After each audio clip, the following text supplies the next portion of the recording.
Today's episode is titled Asian Cinema and Food. This article is written by Jordan McAvoy. Your heart is connected to your stomach. An in-depth look on how Asian storytellers use cuisine to tell stories about love and family. Since the birth of Asian cinema, there has been a large focus on family, food, and the ties that bind us together.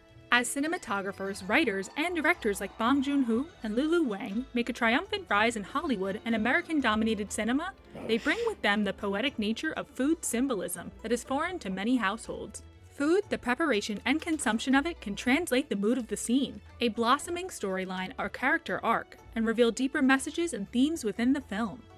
Food is familial. In American and Eurocentric film, food is a popular metaphor for sex and passion.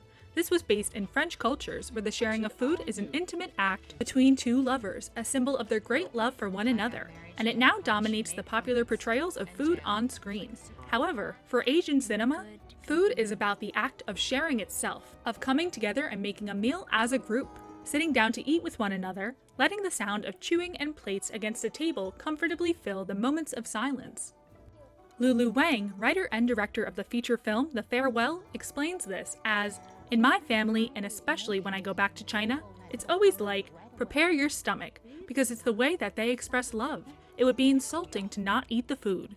The Farewell was filled with food at all corners, a wedding feast, a tense family dinner, offerings at the grave of a loved one, and it beautifully served to explain the connections between the main character, a young woman named Billy, and her large family. It is about love in a jiaozi wrapper, food passed along for when there are no words to properly express your emotions. It's not necessarily moving the story forward, but for me, it gave context to all of these different people. This concept of food being used on such an emotional level that has no sexual connotation can be difficult for American audiences to catch at first watch, but once the metaphor is understood, it can provide much greater meaning and depth to a film. Food is convoluted. Perhaps one of the most infamous uses of food to express a deeper meaning within a film is the ramdon, or properly known as jabakori, in Bong Joon-ho's Parasite. The wealthy family is returning home from a down-and-out camping trip and asks for ramdon, of which the housekeeper produces a bowl of instant noodles topped with expensive sirloin. The world is no stranger to instant ramen, the beloved college dish that costs around 19 cents and 2 minutes to prepare. But Joon-ho extended his metaphor of class conflict into the simple bowl of soup. Parasite is about the drastically different ways the poor and wealthy experience life, and how just because you own money does not mean you are shrewd or resourceful in the slightest. It's the mother's actions of requesting expensive beef be wasted on such a traditionally simple dish that shows how disconnected and thoughtless she is compared to the real world.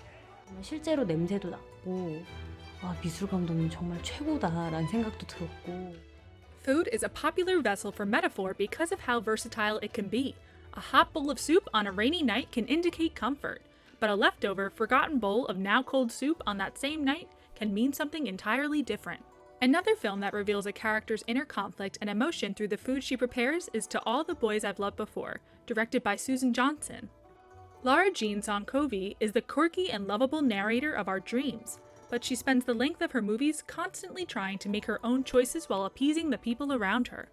She, by no coincidence, is an avid baker and is seen making cupcakes for a bake sale, bringing food to her boyfriend, and cooking for her younger sister, which alludes to her overwhelming need to please everyone in her life. By making them food, Lara Jean unknowingly creates a powerful bond between her and the most important people in her life. Food is symbolic. Preparation of food can also be an indicator of a developing storyline or arc within a character, and a large part of this is in the process of how the food begins its life, to finishing on a plate. A complicated dish with many intricate steps can indicate a long road ahead of the characters making the dish. A long-forgotten recipe being rediscovered can symbolize a new start. Good day at the market. A simple family recipe can show the acceptance of a new character. This is seen in Crazy Rich Asians, directed by John M. Chu, where the food is as elaborate and lavish as the families eating it. Feasts of all natures are shown, entire industrialized kitchens being put to work for family parties, but the most important scene is a quiet one, filled with complicated family matters. Nick and Rachel, our protagonists, sit with his family while everyone folds traditional dumplings together. After showing her admiration for the moments of simply being together, Rachel explains, "When I was growing up, it was just me and my mom, which I loved. but we didn't really have a big family like this. It's really nice. While Rachel's monologue made the symbolism slightly more clear, the dumplings still serve a greater purpose. It is the sacred act of letting her in that shows she is finally becoming part of this family, one that she never had, and in turn, she admires their ability to sit down, create together, and eat together. You will never go hungry with film. Asian cinema has long since delivered intense, involved symbolism and storyline through the use of film, often related to family and the relationships their characters have. Food translates the words that can never be expressed out loud. It helps someone understand another emotions, and it gives warmth to an empty stomach and an empty heart. May we all be fed in the way Asian filmmakers feed their characters, with purpose, with drive, and with love in our hearts.